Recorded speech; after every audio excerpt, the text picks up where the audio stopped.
Almost finally, I think I've got about 7 minutes, but I think I only need about 5, so I can say 2 things about Dawkins.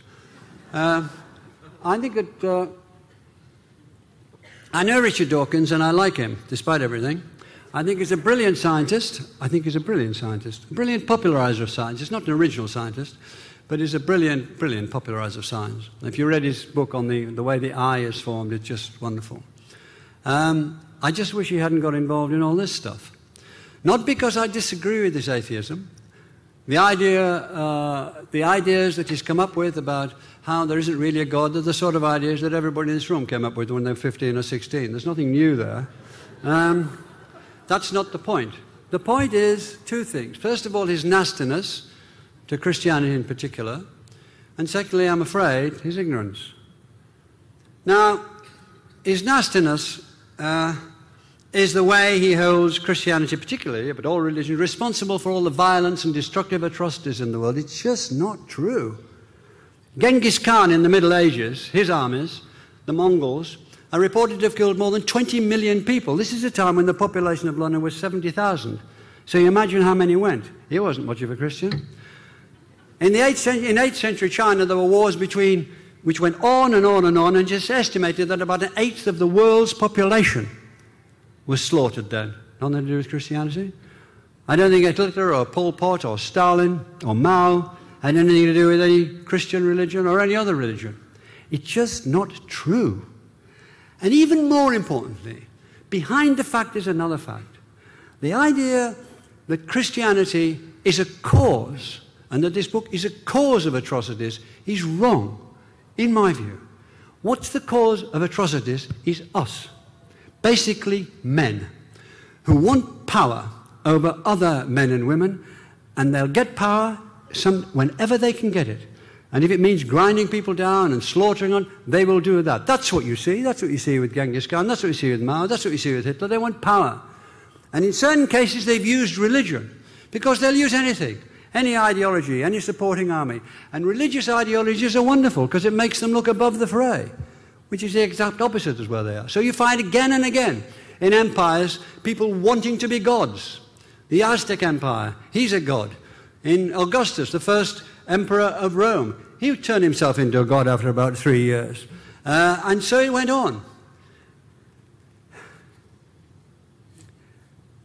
But what they're doing is using religion as an excuse and a camouflage, because it aggrandizes what they do.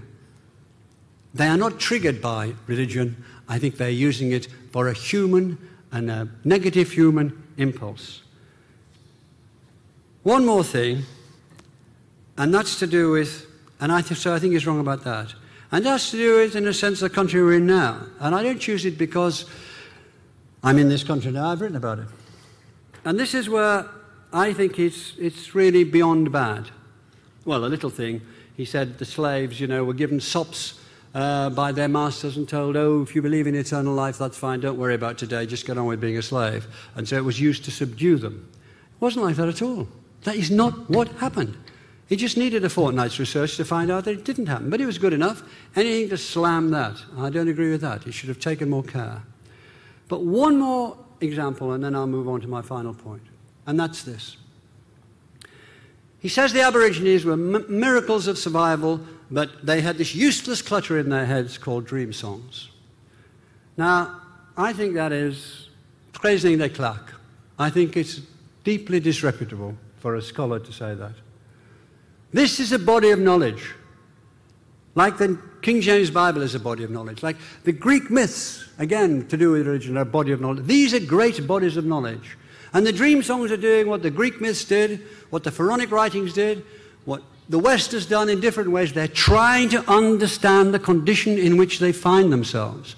They're asking precisely the same question we're asking now. Where do we come from? Where are we going? Why does the sun come up? Why are there earthquakes? What's happening?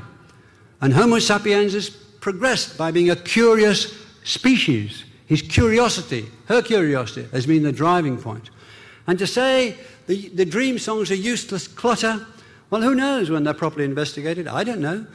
But I'm told by certain people who know about them that they're of more than a little interest. But whether they are or they aren't to us today, who are we to despise what people then thought? And more importantly, and the clinching point is, maybe it's because of the dream songs that they could survive. Has he not considered that? I think that is a big consideration there. And there's more, but that's enough.